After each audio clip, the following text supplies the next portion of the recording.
Good day everyone, I am Quinley DIMLA from BPE 3A.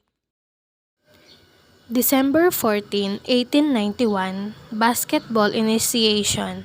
Basketball was created by 1891. The location where all of this started was in a YMCA training school in Springfield, Massachusetts, where Dr. James Naismith accepted the job of an instructor. On January 1, 1892, Women's Basketball Initiation, gymnastics instructor Senda Berenson Abbott adopts James Naismith's basketball rules for women and introduces the game at Smith College. First inter-institutional contest between the University of California and Miss Head's School. January 15, 1892, original 13 basketball rules released. Dr. James Naismith created 13 different rules so that each team could have an equal opportunity to win. January 1, 1894, soccer ball used at the beginning. A soccer ball football was used for the first 2 years. In 1894, the first basketball was marketed.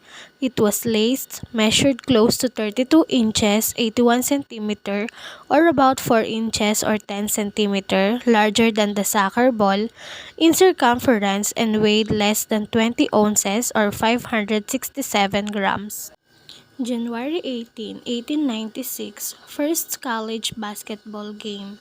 The first ever college basketball game was played on January 18, 1896, when the University of Iowa invited student athletes from the new University of Chicago for an experimental game.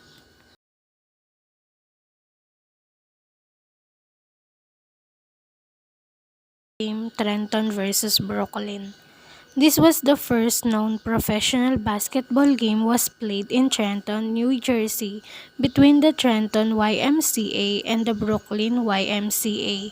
The game was played at the Trenton Masonic Temple and an admission fee was charged for admittance into the game.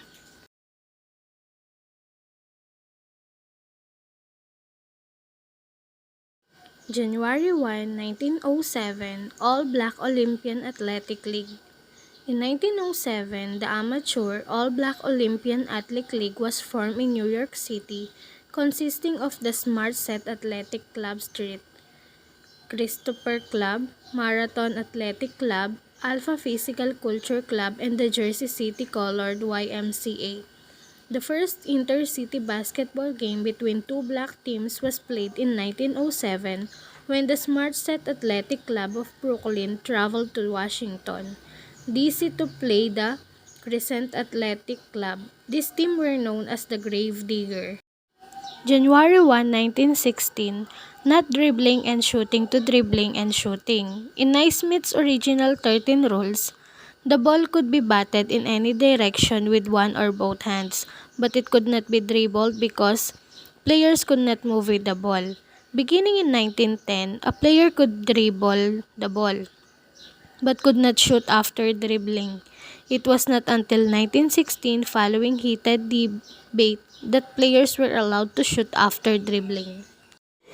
June 18, 1932, formation of FIBA. World basketball was growing, but it was on June 18, 1932 that a real international organization was formed to coordinate tournaments and teams. That day, Argentina, Czechoslovakia, Greece, Italy, Latvia, Portugal, Romania, and Switzerland founded the International Basketball Federation. Its work was fundamental for the first inclusion of basketball in the Berlin Olympic Games in 1936. August 7, 1936, introduced to Olympics. 1936 basketball became an official sport and the United States team easily dominated the competition. The games were played outdoors on a converted tennis court and the 1936 championship game was played during a rainstorm with 1,000 standing fans. February 27, 1940, first basketball game televised. The first basketball game is televised from Madison Square Garden, Fordham versus the University of Pittsburgh. It was over NBC's experimental station in New York, W2XBS. February 7, 1945, inventor of three-point line. Herman Siger, a high school basketball phenom come coach in the Midwest, came up with the idea of a three-point shot in a scoring system that rewarded distance of the shot being made. The three-point line as well as other rule changes were tested in a game between Columbia and Fordham on February 7, 1945. June 6, 1946, Basketball Association of America League. In 1946, a group of executives in New York City formed yet another new professional basketball league known as the Basketball Association of America or BAA. This new circuit was a direct competitor with the new NBL with teams in New York City, Boston, Massachusetts, Philadelphia, Pennsylvania, Chicago, Illinois, and Detroit, Michigan. November 1, 1946, the BAA and the fans. The BAA begins play as the New York Knickerbockers take on the Toronto Huskies in Toronto. Any fan taller than 6'8" got in free. January 1, 1948, basketball size change.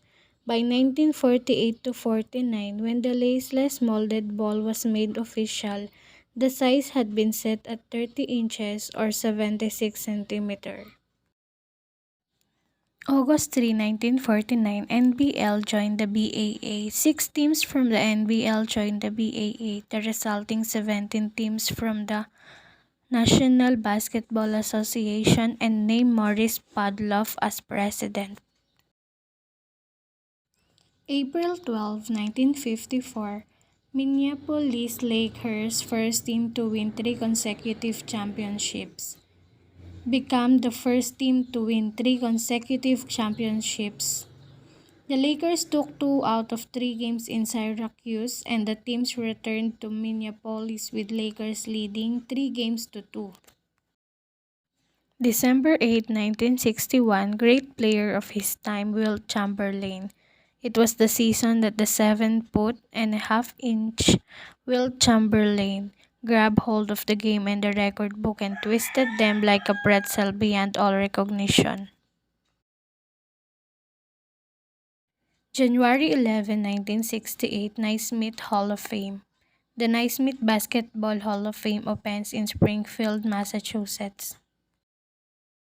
December 13, 1983, highest scoring game in NBA history. The Detroit Pistons defeat the Denver Nuggets 186 to 184 in the highest scoring game in NBA history. July 25, 1988, Atlanta Hawks, first to play in Soviet Union. The Atlanta Hawks become the first NBA team to play in the Soviet Union as they defeat the Soviet team 85-84.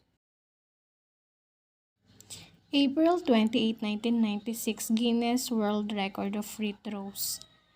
The Guinness World Record holder is Ted Street Martin, who made 5,221 consecutive free throws on April 28, 1996. October 31, 1997, the first woman referee. Violet becomes the first woman to referee a major sporting event. She is soon joined by Dee Cantor. June 26, 2002, Yao Ming, first drafted person not from the U.S. The Houston Rockets draft Yao Ming to be the first number 1 overall pick to never play college ball in the U.S. Yao, the biggest import ever seen in the NBA, figuratively and literally, brought to the expectations of an entire nation with him. And that's the end of my activity. Thank you for listening.